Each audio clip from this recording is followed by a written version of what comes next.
ગઈકાલે સાંજે Limbayat police station વિસ્તારમાં એક જયેશ પટેલ કે જેઓ ડિંડોલી વિસ્તારમાં રહે છે, તેઓ પોતાના મિત્ર વિશાલ સાથે ત્યાં દુકાન ઉપર ચા પાણી કરવા માટે ઊભા હતા અને પાણીની બોટલ લઈ રહ્યા હતા. એ અરસામાં જે આરોપી છે વિશાલ ગોરખ, ઓમ ગિરાસે, વેદાંત નિકમ, ગૌરવ જાદવ, યશ ઉર્ફે ઈશુ અને રાહુલ ખેરનાર કે જેઓ ત્યાંથી પસાર થઈ રહ્યા હતા અને આ જયેશ પટેલ છે એ અગાઉ મર્ડરના ગુનામાં આરોપી રહી ચૂક્યા છે.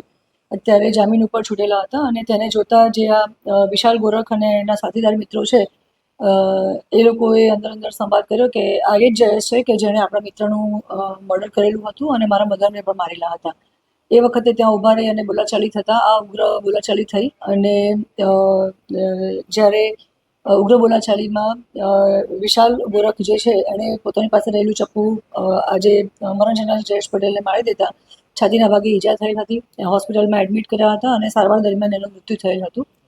જે સંદર્ભે લિંબાયત પોલીસ સ્ટેશનમાં મર્ડરનો ગુનો દાખલ થયેલું છે અને અમારી 5 આરોપીઓને અમે એરેસ્ટ કરેલા છે. અગાઉ જે મરણ જનાર છે જયેશ પટેલ, એણે જે મર્ડર કરેલું હતું, આરોપી જે છે અત્યારે વિશાલ ગોરખ એના મિત્રનું મર્ડર કરેલું હતું અને વિશાલ ગોરખના માતાને પણ જે તે સમયે એણે મારામારી કરેલ હતી. એ વાતની અદાવત રાખી અને વિશાલ ગોરખ વાગે ચપ્પુથી મરણ જનાર ઉપર હુમલો કર્યો હતો અને સારવાર દરમિયાન એનું મૃત્યુ થયું હતું. મૃતક જયેશ એ નાની મોટી છુડક મજૂરી અને જોબ પણ કરતો હતો.